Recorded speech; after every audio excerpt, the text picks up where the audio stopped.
Chain assignment means assigning the same value to multiple variables in one line.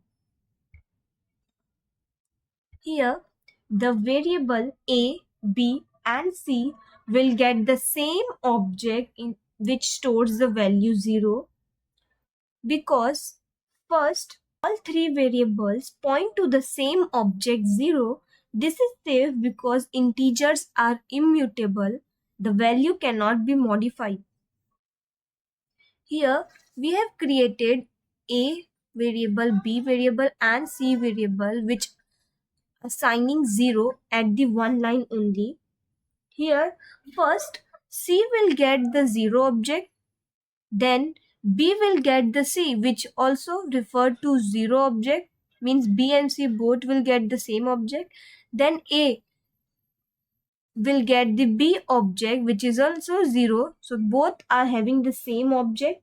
So all objects are having the same. So all variables having the same object which is a 0.